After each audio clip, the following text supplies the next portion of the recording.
Saudara sekalian yang terkasih dalam Tuhan, berhadapan dengan keadilan Allah, kita sudah selayaknya dihukum karena dosa-dosa kita.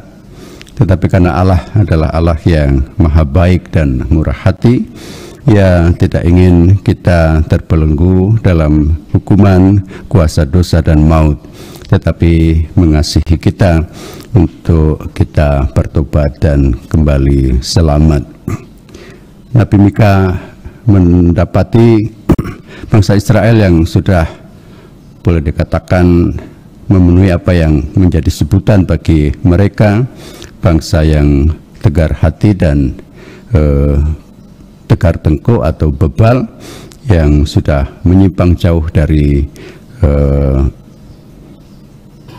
firman Allah atau kehendak Allah sendiri yang telah membimbing mereka keluar dari Mesir.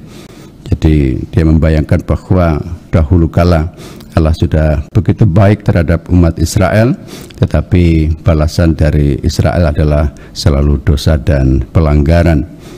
Maka Mika mengharap bahwa Allah tetap mengingat kasih sayangnya akan Israel, terutama pada janjinya kepada Abraham, Ishak dan Yakub, supaya orang-orang sebangsanya juga mendapat anugerah pengampunan yang besar. Yesus hari ini memberikan perumpamaan pada kita tentang anak bungsu yang pergi dari ayahnya, yang sudah melukai hati ayahnya karena meminta warisan selagi ayahnya masih hidup, lalu justru kemudian berfoya-foya dan menghabiskan hartanya itu. Namun di tengah situasinya sebagai orang yang jatuh miskin dan kemudian kelaparan, dia masih bisa mengingat kasih sayang ayahnya yang begitu besar. Bahkan hamba-hambanya atau para pembantunya bisa makan dengan enak dan katakanlah hidup dengan nyaman di rumahnya. Nah, hal itulah yang kemudian menggerakkan dia untuk kembali kepada bapaknya, dan bapaknya menyambut dengan sukacita, dengan katakanlah sikap atau hati yang terbuka menerima anaknya sebagai anak yang pernah mati tetapi hidup kembali, yang hilang dan sudah ditemukan kembali tanpa memperhitungkan dosa dan pelanggaran yang sudah dilakukannya.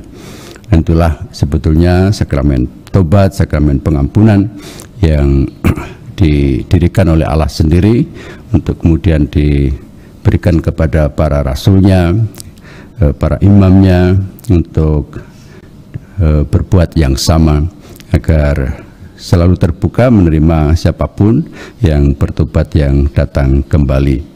Karena kasih Allah jauh lebih besar daripada pelanggaran kita, dan pengampunan Allah jauh lebih besar daripada dosa-dosa kita. Maka kita melihatnya masa tobat, masa prapaskah adalah masa yang penuh rahmat, di mana Allah membuka hati selebar-lebarnya untuk setiap pendosa yang datang bertobat lewat pengampunan dosa.